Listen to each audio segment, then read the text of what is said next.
Sean bienvenidos para el cuarto y último video de nuestro especial de Halloween 2022. Continuemos con la tercera parte del caso de Dennis Rader, alias BTK.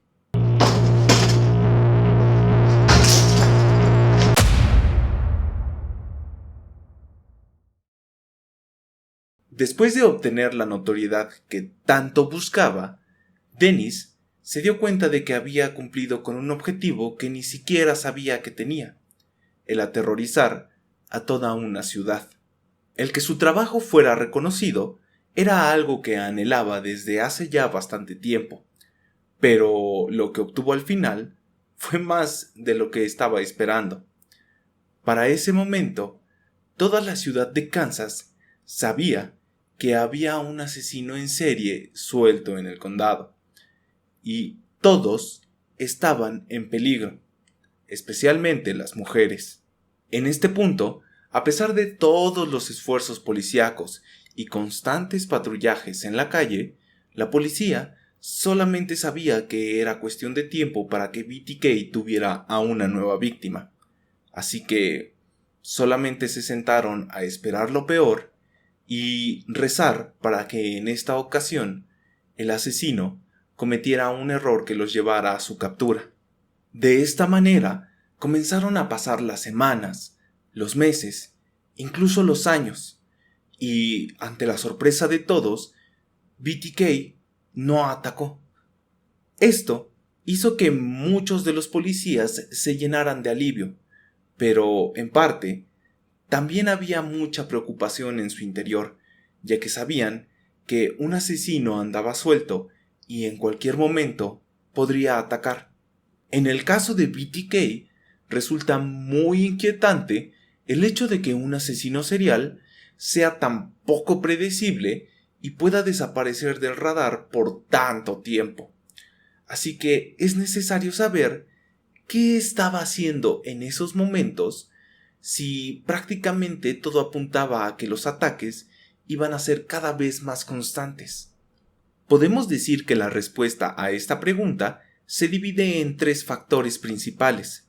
El primero de ellos es que meses después de que se armara todo este alboroto en los medios por el hecho de que había un asesino suelto, pues Dennis se convirtió en papá nuevamente, en esta ocasión de una pequeña niña llamada Carrie Lynn. El segundo factor se debe al hecho de que Dennis en ese momento también estaba cursando una licenciatura en Administración de Justicia y le faltaba muy poco tiempo para recibirse. Si prestamos atención, las ocasiones en las que Dennis dejó de asesinar y se tomó lo que podríamos decir un descanso, empatan con ciertos momentos de su vida en los que tenía responsabilidades muy grandes. Como les dije en el primer video, el cerebro de Dennis procesaba la información sobre las normas y lo moral de manera distorsionada. Podemos decir que él entendía las leyes y costumbres que son dictadas por la sociedad, así que sabía que en determinados momentos se esperaba que se comportase de cierta manera. El problema aquí es que él creía que también podía romper esas leyes y costumbres cuando él quisiera, ya que en su mente él era alguien especial y podía decidir si las seguía o si las quebrantaba en ciertos momentos. Pero les dije que eran tres razones, ¿no es así?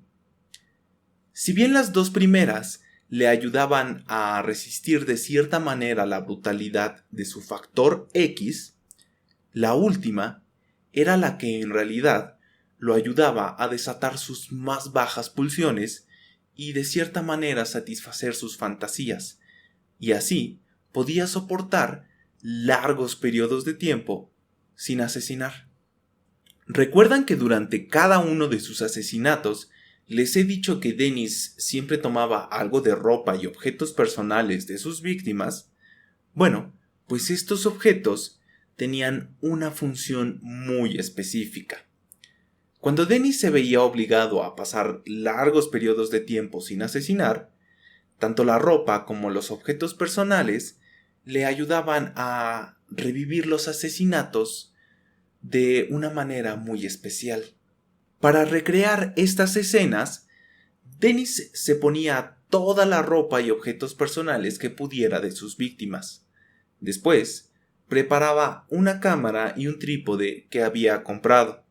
Lo siguiente era colocarse una máscara que asemejaba muchísimo el rostro de una mujer y atarse de maneras muy complejas. De esta manera, él trataba de recrear cada una de las poses en las que murieron sus víctimas.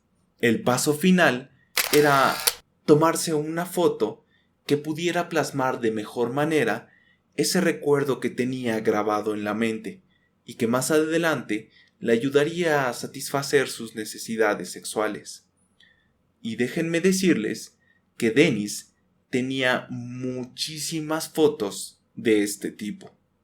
La suma de estos tres factores dio como resultado un nuevo periodo de casi 7 años sin asesinar. Pero todos sabemos que solamente era cuestión de tiempo para que su factor X despertara con muchísima sed de sangre. Una mañana de marzo del 85, Dennis se asomó por una ventana de su casa y vio a una de sus vecinas llamada Marianne Hedge atendiendo las flores de su patio. En ese momento, él imaginó sus manos alrededor de su cuello y supo que el momento había llegado. Tenía que matar otra vez. Para este momento, Brian, el hijo de Dennis, tenía alrededor de unos 10 años y formaba parte de los cachorros exploradores. Y Dennis, de cierta manera para cuidar de su hijo, se ofreció como voluntario. Este pasatiempo tenía 2 funciones específicas. La primera, pues, era estar al pendiente de su hijo. La segunda era más macabra, ya que Dennis sabía que, si formaba parte de los cachorros exploradores, podría observar a sus proyectos sin levantar ninguna sospecha, ya que nadie iba a creer que un hombre que se encontraba cuidando a un grupo de niños podía ser alguien malvado.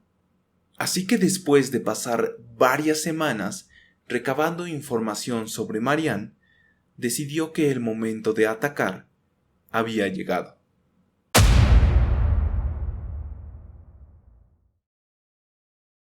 Ese día, Dennis se había ido con los cachorros exploradores de campamento, y esto era una excelente coartada, así que sabía que no podía desaprovechar esa oportunidad. Así que, entrada la noche, salió de su tienda de campaña y le dijo a otro de los padres que también fue al campamento que le dolía la cabeza e iría a comprar aspirinas. Como estaban lejos de la ciudad, él sabía que el tiempo no era un factor muy relevante a tener en cuenta, así que manejó hasta el centro de la ciudad, se cambió de ropa y después pidió un taxi que lo dejara a unas cuantas cuadras de la casa de Marianne. Una vez adentro, se dio cuenta de que ella no se encontraba en el hogar.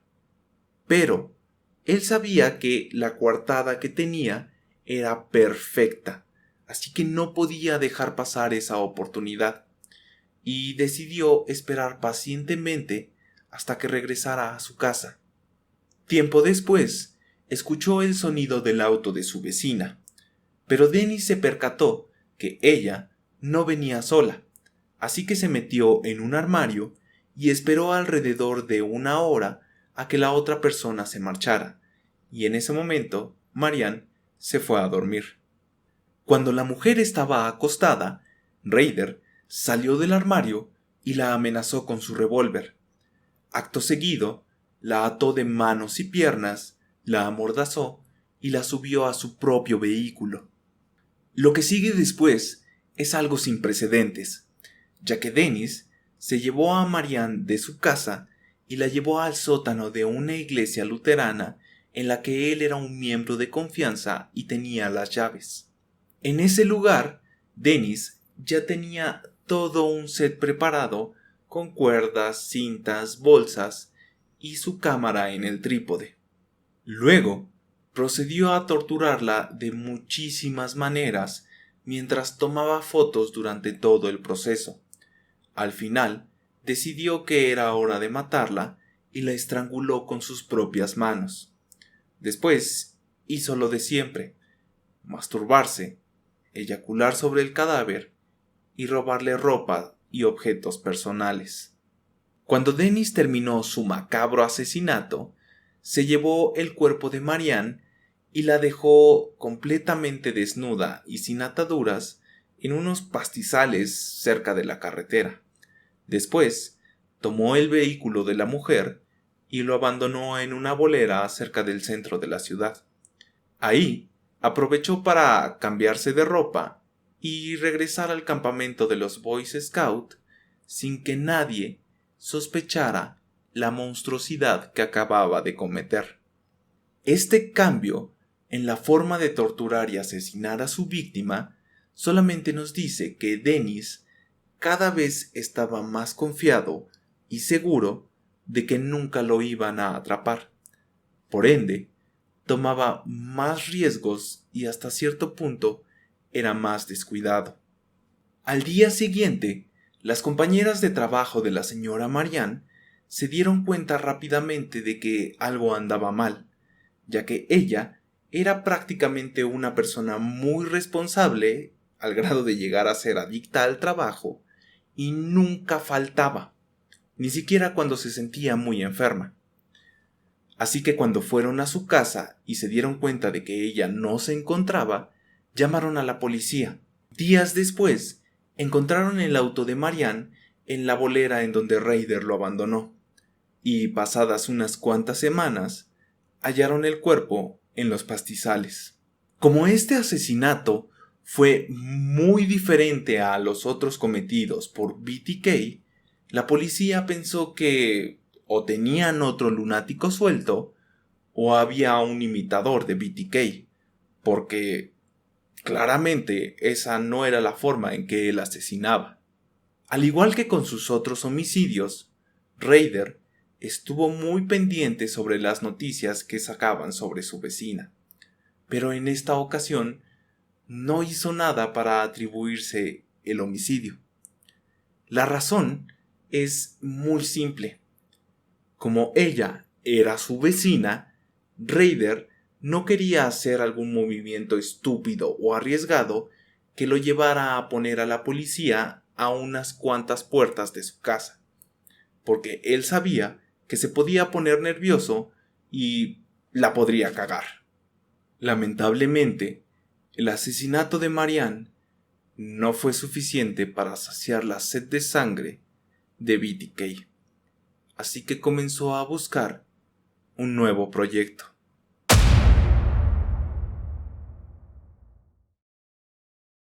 Para este día, Dennis se había comprado la ropa, materiales y todo lo necesario para hacerse pasar por un trabajador de la compañía de teléfonos y presentarse en el domicilio de una mujer llamada Vicky Wegerly, a quien había estado observando durante varios meses. En ese momento, Vicky solamente se encontraba con su bebé en casa, y cuando vio a Dennis Ryder, sabía que algo extraño estaba pasando, ya que ni ella ni su esposo habían reportado tener problemas con el teléfono, pero Ryder se vio muy hábil y les dijo que había problemas o fallas técnicas en la zona, así que tenían que hacer ese chequeo de rutina en varios hogares. Mientras Ryder hacía como que revisaba la línea telefónica, Vicky aprovechó la oportunidad para decirle que su esposo no tardaba en llegar a casa. Así que Dennis se dio cuenta de que no tenía mucho tiempo disponible, y aprovechándose de un solo segundo en el que la mujer volteó para revisar a su bebé, él se abalanzó sobre ella y la llevó a su habitación. La mujer trató de defenderse con uñas y dientes.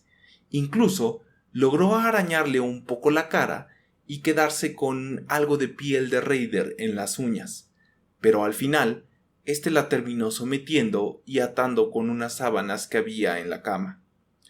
Después, le tomó unas cuantas fotos y procedió a estrangularla. Cuando Dennis cumplió su fantasía, simplemente hizo lo de siempre. Tomó algo de ropa de Vicky, unos cuantos objetos personales y se marchó de la escena del crimen. Tiempo después de que Ryder se fuera de la casa, el esposo de Vicky llegó y todavía la encontró con vida, así que llamó a la policía y a los servicios médicos para que trasladaran a su esposa lo más rápido al hospital. Lamentablemente, ella moriría 15 minutos después de haber llegado. Cuando la policía llegó al lugar de los hechos, nunca les pasó por la cabeza que esto fuera un ataque orquestado por BTK. Ellos simplemente vieron la situación, sacaron unas cuantas deducciones y pensaron que el esposo había sido el responsable de la muerte de Vicky. Este sería un gran peso que él cargaría durante muchos años hasta que Ryder demostraría que él fue el autor del homicidio. Después del asesinato de Vicky, Ryder se tomaría nuevamente un largo descanso. Y ahora ya sabemos qué es lo que hacía durante esos recesos.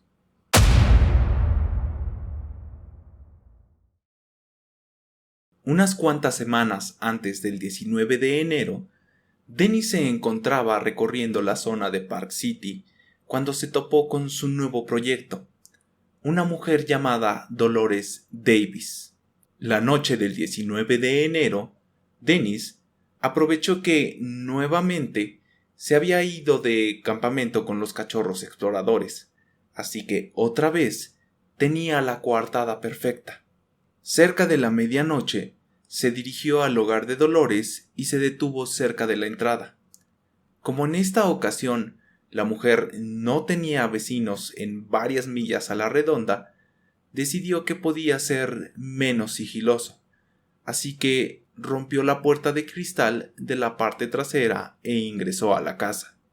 Cuando Dolores escuchó el cristalazo, se levantó rápidamente para ver qué era lo que estaba sucediendo. Ahí fue cuando se encontró frente a frente con Dennis Ryder. Este le dijo que estaba huyendo de la policía y que si le daba algo de dinero y su vehículo, se iría y no le haría daño. La mujer, con mucho miedo y sin saber qué demonios estaba pasando, terminó por aceptar. Dennis le dijo que también la iba a tener que amarrar para que le diera algo de tiempo antes de que llamara a la policía. Después de atar a la pobre mujer, Ryder se acercó lentamente a su oído y le dijo: «Yo soy BTK y soy un tipo muy malo». En ese momento, el rostro de Dolores reflejó el absoluto terror que le causaron estas palabras, puesto que ya sabía que BTK era un peligroso asesino serial y que todas sus víctimas habían tenido horribles destinos. Dennis procedió a continuar con una larga tortura psicológica hasta que decidió que era el momento de terminar con la vida de la señora Davis y la estranguló con sus propias pantimedias. Después, tomó algo de ropa y unos cuantos objetos personales de la mujer, entre ellos un elegante joyero. Pero la fantasía de Dennis aún no terminaba, así que tomó el cuerpo de la señora Dolores y lo subió a su vehículo.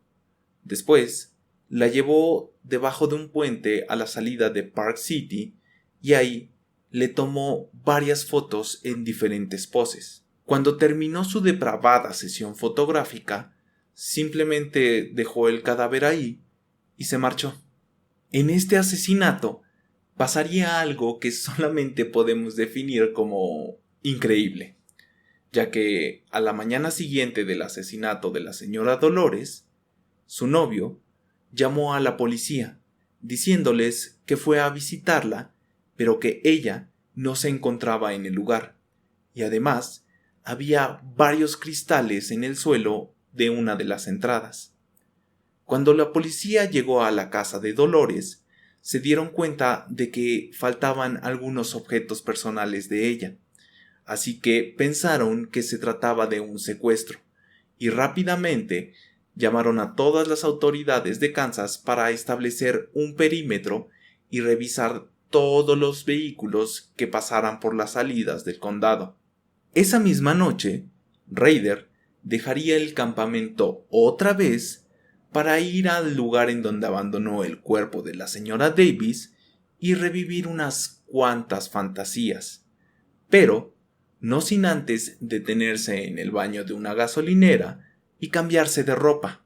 Cuando terminó con su objetivo, Dennis sabía que tenía que regresar con los Boy Scouts, así que nuevamente condujo hacia el campamento, pero primero hizo una parada en uno de esos descansos de carretera.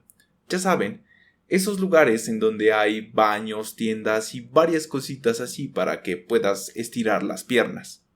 En ese lugar, Dennis entró al baño para ponerse nuevamente el uniforme de los cachorros exploradores. Al salir de ahí, se dio cuenta de que habían unos soldados que estaban revisando todos los vehículos que pasaban por el lugar. En ese momento, Ryder sabía que estaba en grandes problemas, ya que en su cajuela llevaba la ropa de la mujer y sus objetos personales, entre ellos el elegante joyero que la policía sabía que se habían llevado de la casa de Dolores.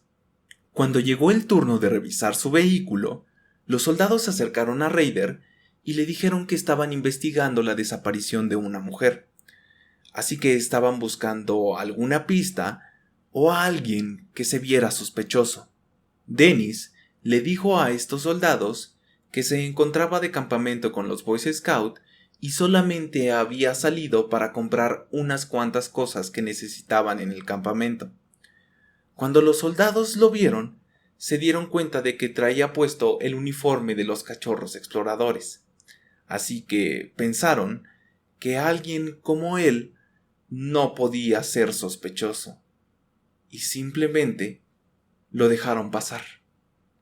Si en ese momento los soldados hubieran hecho su trabajo y no se hubieran dejado llevar por las apariencias o guiar por los estereotipos, se hubieran encontrado con que ese hombre era el asesino serial que tanto habían buscado durante muchos años. ¿Recuerdan que durante el primer video les dije que algo sumamente interesante en el caso de BTK era el hecho de que simplemente parecía un tipo común y corriente? Bueno, pues esa fachada de padre responsable y devoto le ayudó muchísimo para tener su vida secreta durante muchos años. Así que nunca se dejen llevar por las apariencias. Semanas después del asesinato de Dolores, la policía encontró el cadáver debajo del puente en donde Dennis lo había abandonado. Y aunque no tenían la certeza, de alguna manera sospechaban que la señora Marianne y que la señora Davis eran víctimas de BTK, pero no se explicaban el por qué había cambiado tanto su forma de asesinar. Durante estos años, Ryder fue despedido de la compañía de ADT, pero muy pronto, y gracias a su licenciatura en Administración de Justicia, encontró un empleo como oficial de cumplimiento. Este tiene básicamente la función de hacer que se cumplan y respeten ciertas reglas de vivienda y convivencia que son establecidas por el ayuntamiento. Podríamos decir que es como una especie de policía, pero sin tanto poder. Durante esta etapa, Dennis se caracterizó por ser un auténtico cabrón con todos sus vecinos, quienes frecuentemente llamaban para quejarse de lo estricto que era con ellos. Probablemente ustedes dirán, ¿cómo es posible que un asesino serial sea tan estricto con el hecho de que las demás personas sigan las leyes o reglas si él se dedica a romperlas a cada rato? Bueno, pues la respuesta está en el hecho de que Dennis sabe que existen esas reglas, sabe lo que significan, pero solamente él las puede romper.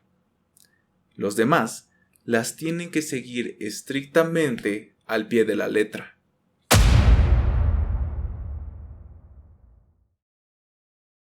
Daremos un último y enorme salto de tiempo hasta el 30º aniversario del asesinato de la familia Otero. 30 años habían pasado después de ese trágico suceso y la policía nunca estuvo ni cerca de dar con la identidad de BTK. Además, Dennis había dejado de mandar cartas a periódicos locales o de llamar a medios de comunicación, así que todo el mundo pensó que aquel problema llamado BTK se había terminado. Tal vez se murió, tal vez quedó en prisión, quién sabe, pero había pasado muchísimo tiempo sin que hubiera un ataque del asesino.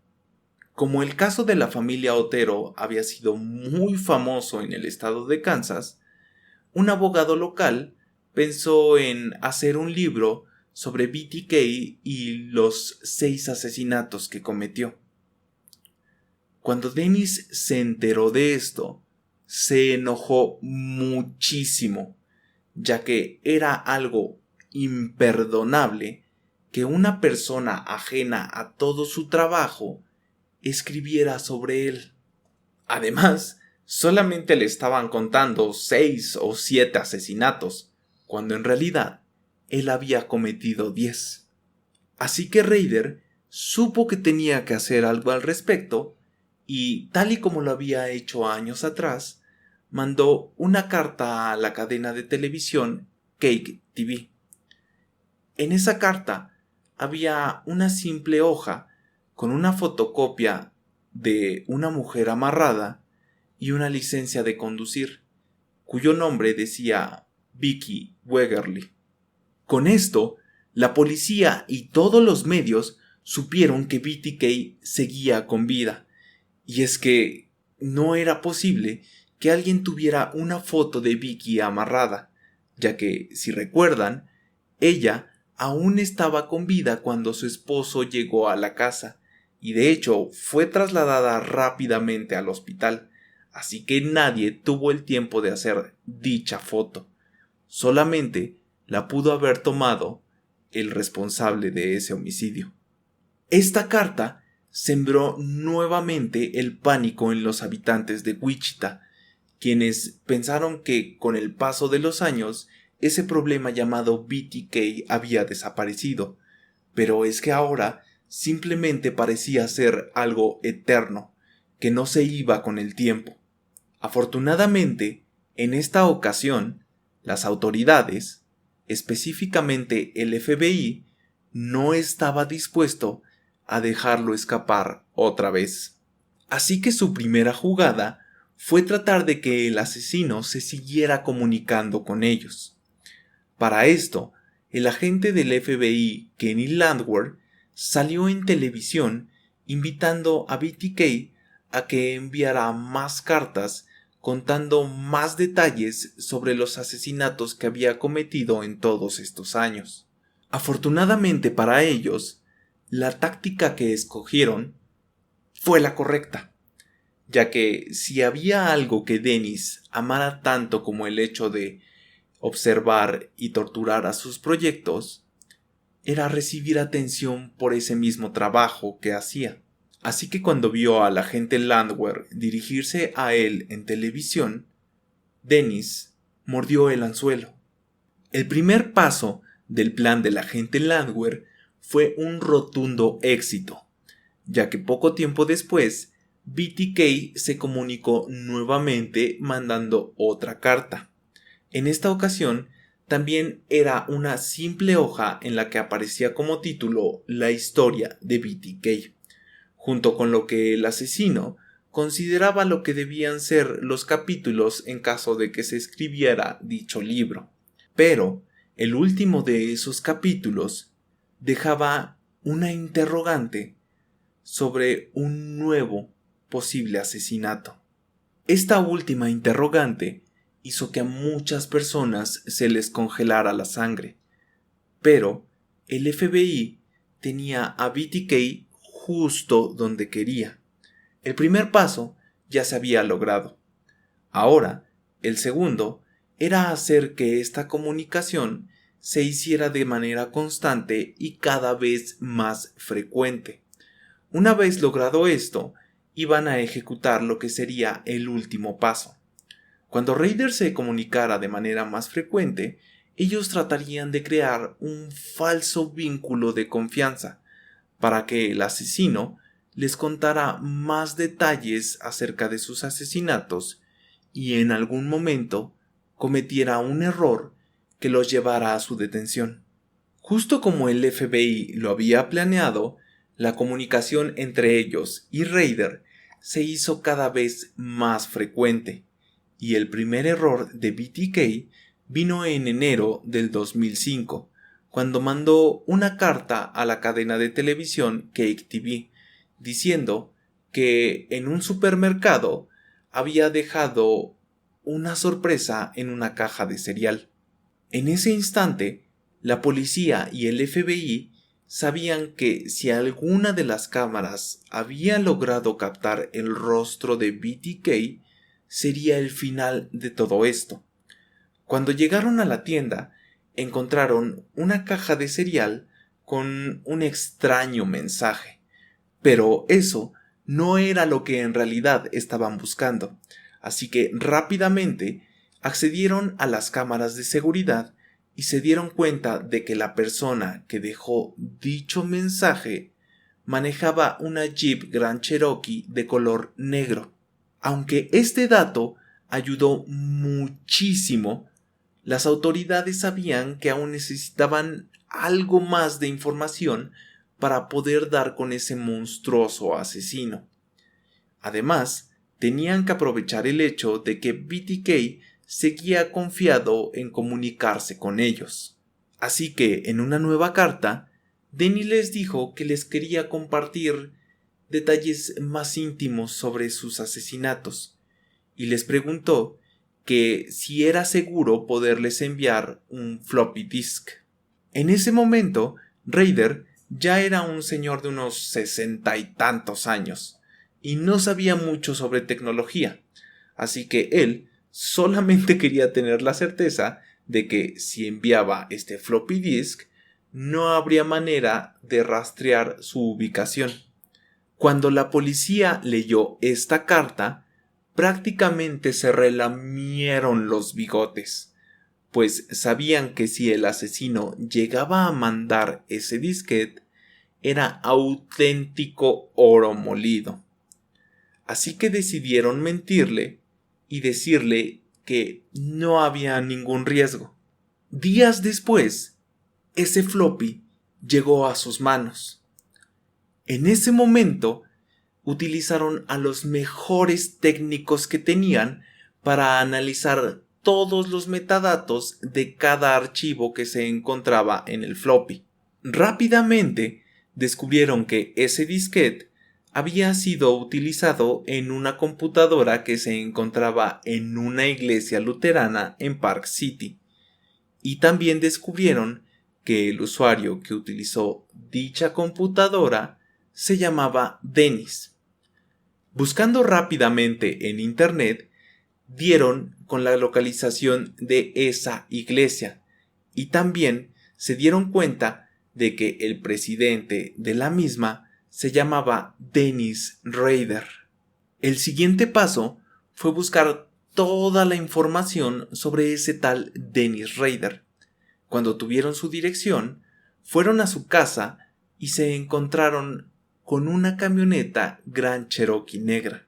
En ese momento, la policía y el FBI sabían que Dennis era el hombre que tanto habían buscado.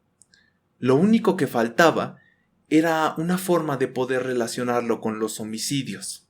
Afortunadamente, a pesar de todos los años que transcurrieron, la policía todavía conservaba varias muestras de semen que se recuperaron de muchos de los cadáveres de sus víctimas. Así que ahora solamente necesitaban algo de ADN de Dennis para poderlo comparar con las muestras de semen y enviarlo directo a la cárcel. Durante los siguientes días, un equipo de investigación se dio a la tarea de buscar en dónde podían encontrar esa muestra de ADN para compararla con el semen. Y pronto se dieron cuenta de que la hija de Dennis, Kerry Lynn, había asistido a la Universidad Estatal de Kansas, en donde en cierta ocasión se practicó un Papá Nicolau. En cuestión de minutos, la policía obtuvo una orden para poder hacerse con las muestras de la hija de Dennis y así compararlas con el ADN del semen que se recuperó de las escenas del crimen. A los pocos días, los laboratorios arrojaron el resultado que tanto habían estado esperando las autoridades, en el que decía que Kerry Lynn era hija del estrangulador de Wichita. Después de más de 30 años y 10 víctimas en su haber, la policía y el FBI habían dado con la identidad del asesino serial más famoso de Kansas.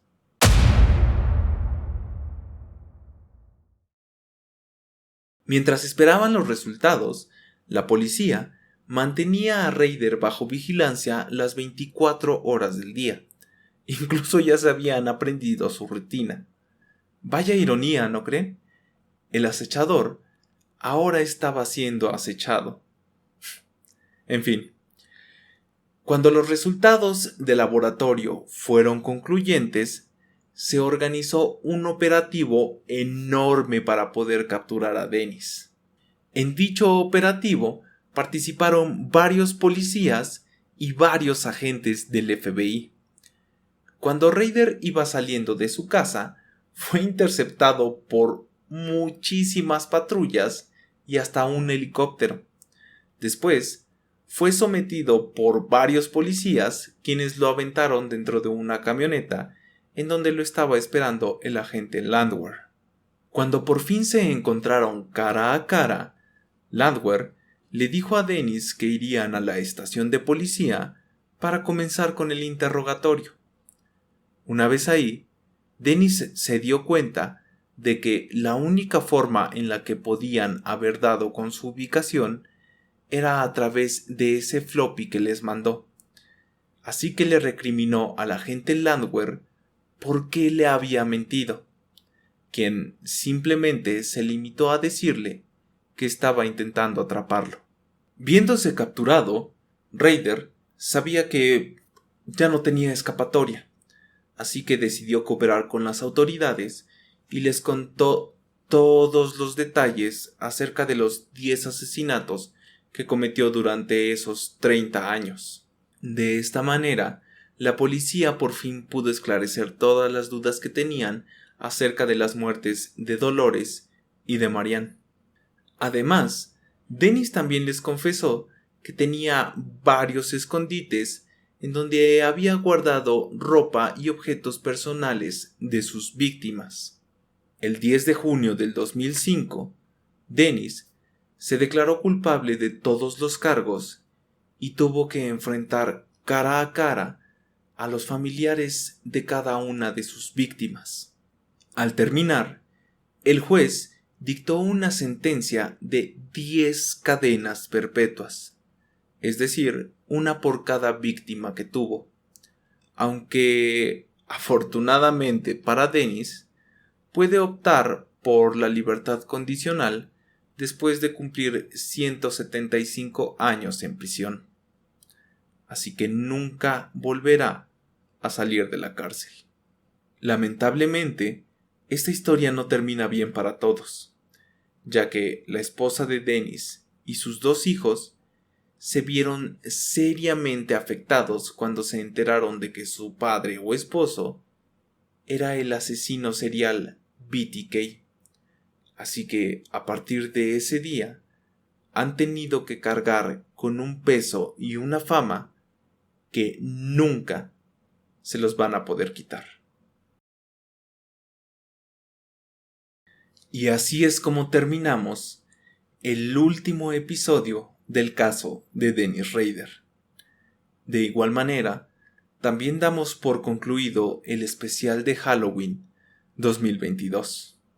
Si les gustó lo que acaban de ver, no olviden darle like y compartirlo para que este video pueda llegar a más personas. Además, si todavía no estás suscrito a mi canal, te invito a que lo hagas. Esto me ayuda muchísimo para seguir creando contenido. Nos vemos muy pronto en un próximo video. Muchísimas gracias por seguir todos estos episodios del especial de Halloween. Cuídense mucho y que tengan una excelente noche o día, dependiendo la hora en la que estén viendo este video. Adiós.